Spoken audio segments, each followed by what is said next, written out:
चलता रहूँगा मंजिल की ओर, चलने में माहिर बन जाऊँगा, मंजिल मिलेगी या एक अच्छा मुसाफिर बन जाऊँगा।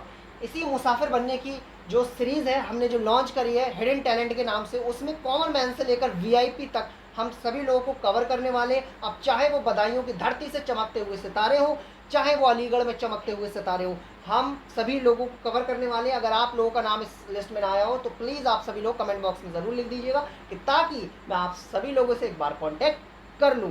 तो आइए चलते हैं मिस्टर राकेश दयाल सर से, जिनकी सुनते हैं कहानी एक अथक प्रयास से गुजरी हुई और बहुत स्ट्रगल से गुजरा हुए एक ऐसे शख्स की कहानी जिन्होंने अपने अथक प्रयास से अपनी बच्चियों का भविष्य को संवारने में वो कोई भी कसर न छोड़ी जो एक माता पिता अपनी बच्चियों के लिए छोड़ते हैं। तो सर प्लीज़ सबसे पहले आप अपने बारे में बताइए। मेरा नाम राकेश दयाल है और मैं बदायूं डिस्ट्रिक्ट से ही हूँ। और संगीत जगत से जो है मुझे बचपन से ही बहुत ज़्यादा प्रेम रहा। लगभग मैं 3 साल की आयु से बैंजो प्ले करता था। मेरे पिता ने मुझे बहुत बचपन से सिखाया। अच्छा। मेरे को देखने के लिए दूर दूर से लोग आते थे। वो ये हैरत करते थे कि कोई इतना छोटा बच्चा जो है एक इंस्ट्रूमेंट प्ले कर सकता है। यकीन नहीं होता था सुनने में। आते थे, देख के चले जाते थे। ऐसी सफ़र करते करते फिर प्रोग्राम लाइन में मैं पड़ गया। तो जिस तरह के पहले प्रोग्राम हुआ करते थे उन प्रोग्रामों में मैंने जाना स्टार्ट किया। लोग मुझे ले जाते थे, गोद में ले जाते थे और प्रोग्राम कराने के बाद में गोद में घर पे ला के छोड़ते थे। फिर तो धीरे धीरे मैं बड़ा हुआ। फिर मैंने जो है और भी तरह के प्रोग्राम करने शुरू किए और उसमें ही मेरी पढ़ाई भी चली। और क्योंकि परिवार की आर्थिक स्थितियाँ सही ना होने के कारण मेरी पढ़ाई जो थी बाधित हो गई और मैं प्रोग्राम से जुड़ा रहा। फिर बाद में जागरण वागरण कव्वाली वगैरह बहुत सारे तरह के प्रोग्राम किए। एक समय आया, एक सर्कस आया था केरला से, 8 पोल का बड़ा सर्कस हुआ करता था, रेमन सर्कस। वहाँ से बहुत सारे म्यूजिक वालों को, कीबोर्ड वालों को बुलाया गया, लेकिन पता नहीं वो सारे लोग उनकी समझ में नहीं आए। लास्ट में मेरे पास भी खबर आई, मुझे बुलाया गया। तो जो बैंड मास्टर थे रेमन सर्कस के, उन्होंने मुझे ओके कर दिया और वो मेरे को आग्रह करने लगे कि बेटा आपको जो है हमारा ये काम करना है। हमारा कीबोर्ड वाला जो है मदर के बीमार होने पे केरला चला गया।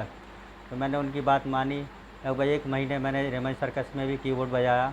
उसके बाद वो लोग मेरे को फरुखाबाद ले गए, मैंने फरुखाबाद में भी किया। फिर आगे भी ले जा रहे थे। फिर मैं घर का अकेला होने के कारण मैंने उनको मना कर दिया, मैं वहाँ से वापस आ गया। कुछ और भी प्रयास रहे। बॉम्बे में रहा, वहाँ पे कुछ कंपनियों में वर्क किया, लेकिन वहाँ से भी जो है घर का अकेला होने के कारण जो है पारिवारिक स्थिति को देखते हुए मुझे वहाँ जॉब छोड़ के यहाँ आना पड़ा और फिर से मुझे जो है म्यूजिक से ही जुड़ना पड़ा। और आज के समय में परिस्थितियाँ जैसी बनी हुई हैं वो आप सब लोगों के सामने हैं, क्योंकि इस समय संगीत का तो कहीं कुछ होता ही नहीं। सबसे बड़ी बात है कि हमारे सरकार का आदेश है कि कहीं भीड़ भाड़ ना इकट्ठी होने पाए, और प्रोग्राम में तो सारी भीड़ भाड़ का ही वो होता है।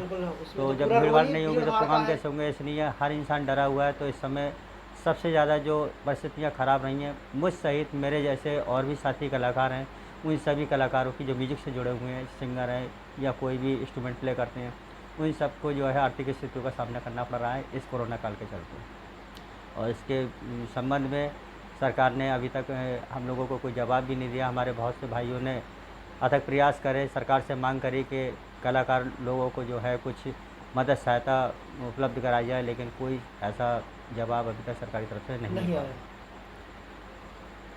ये चीज़ जानकर हम सभी लोगों को बहुत हैरानी भी हुई होगी और बहुत ज़्यादा खुशी भी हुई होगी कि हम सभी लोग एक ऐसे देश में रहते हैं जहाँ पर गरीबों की आज भी कोई नहीं सुनता और ना ही कल कभी कोई सुनता था। लेकिन जिस इंसान के अंदर ये ललक होती है कि भाई मुझे तो आगे बढ़ना है, तो उसको दुनिया का कोई पहाड़ नहीं रोक सकता। और वो सबसे अच्छा उदाहरण हमारे राकेश सर है, जिन्होंने ये सोचते हुए, जानते हुए कि जब ऐसी सिचुएशन आएगी तो जाहिर सी बात है ये काम ठप हो जाएंगे, इन चीज़ों पे बैन लग जाएगा उस समय के लिए, तब मेरी नौकरी का क्या होगा। लेकिन इन्होंने अपने पैशन, अपने टैलेंट को नहीं त्यागा, उन्होंने वही रास्ता चुना जो इनको पसंद था। लेकिन कंडीशन ये आ गई है, लॉकडाउन और ये जो कोरोना वायरस जब चला तो उसके दौरान कल्चरल एक्टिविटीज़ पर बैन लग गया। Ban in the sense of कि भीड़ भाड़ के लिए मना कर दिया, कहीं आप जा नहीं सकते, ज़्यादा भीड़ नहीं इकट्ठा हो सकती 2 से ज़्यादा।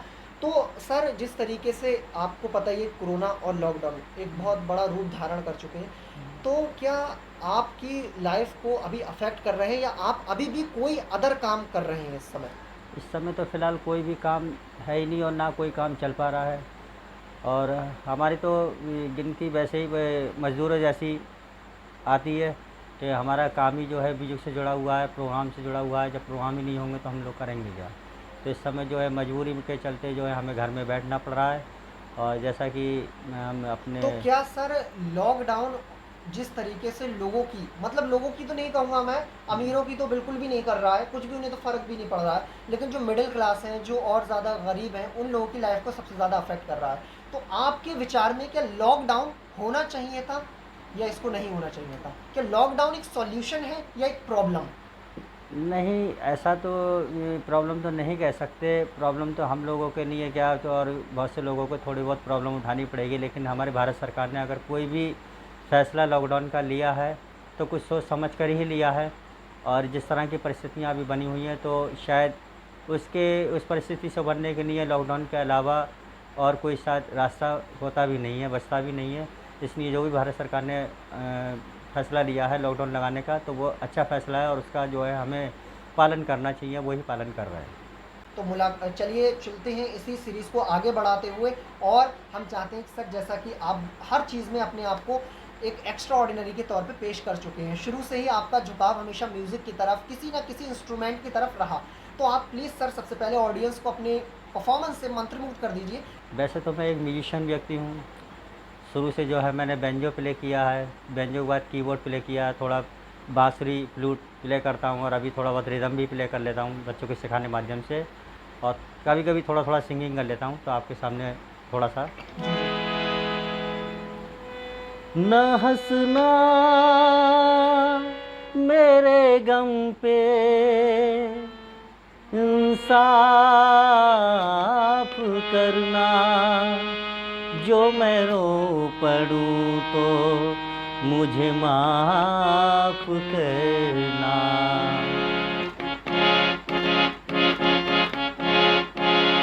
जब दर्द नहीं था सीने में तब खाक मजा था जीने में। जब दर्द नहीं था सीने में तब खाक मजा था जीने में।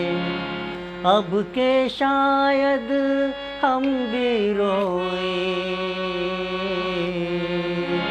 अब के शायद हम भी रोएं, सावन के महीने में जब दर्द नहीं था सीने में तब खाक मजा था जीने में।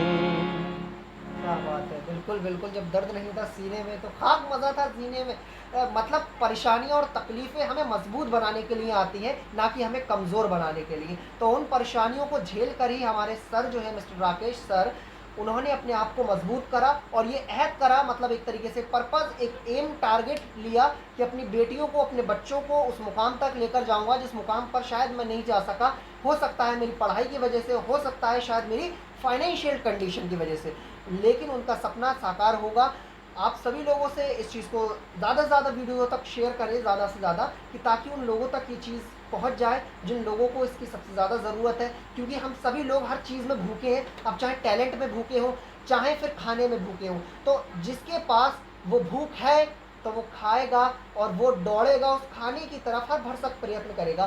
तो सर जिस तरीके से लॉकडाउन, जैसा कि आपने बताया कि लॉकडाउन ज़रूरी है इसलिए क्योंकि गवर्नमेंट की जो सोच रही है, मतलब हम सभी लोगों के लिए सोच रही है, वरना उसको क्या परवाह। हम्म। तो सर आपने शुरू से ही क्या अपनी इसको, यानी कि अपनी परफॉर्मेंस को महत्व दिया था, या आपको किसी ने इंस्पायर करा था कि मैं एक्चुअल में अब बनूंगा ऐसा, किसी को देखकर? नहीं, ये मेरा घराने का काम रहा है। मेरे परदादा भी म्यूजिशियन थे और गायकार थे।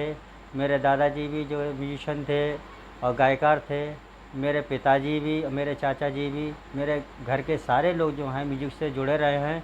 तो ये मेरे अंदर जो भी कुछ है मेरे घर का, ख़ानदान का दिया हुआ है और ऐसे ही मुझे मिला है बाप दादों से।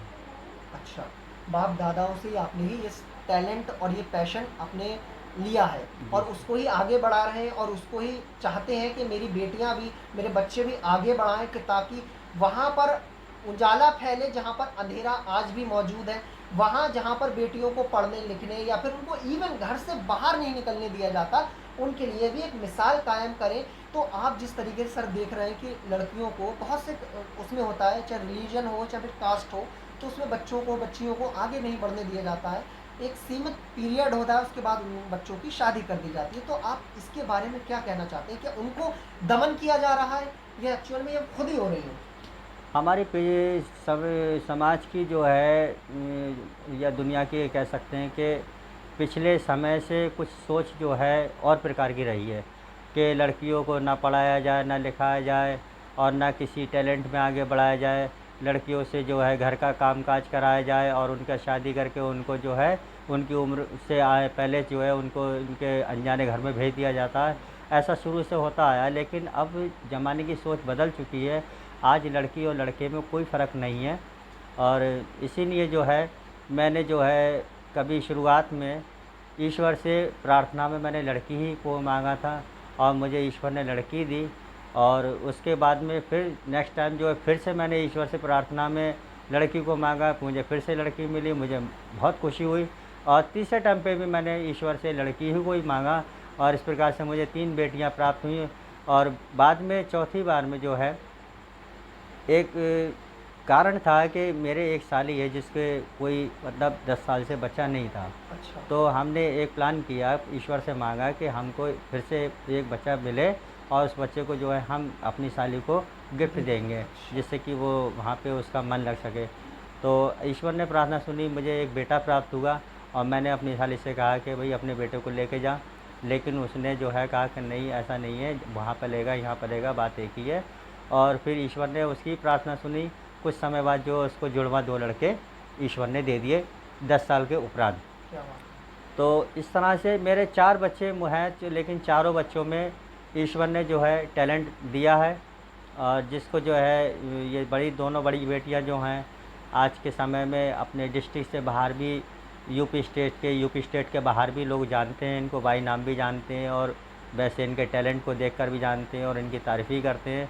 और मैंने ये सोचा भी था पहले से कि जितना मैंने नहीं सीखा है, जितना मैंने नहीं पाया है, उससे कहीं ज़्यादा जो है मेरे इन बच्चों को प्राप्त हो। और जो नाम मैं नहीं कमा पाया, जहाँ कहीं मैं पीछे रह गया, तो उस चीज़ को जो है ये मेरे बच्चे जो हैं आगे लेके जाएं। और इसी अथक प्रयास के चलते जो है मैंने हमेशा प्रयासरत रहा कि बच्चे जो हैं उस स्टेज पे पहुँचें, उस कामयाबी को हासिल करें जिस कामयाबी के विषय में हम सोच भी नहीं सकते। क्या बात है! बिल्कुल।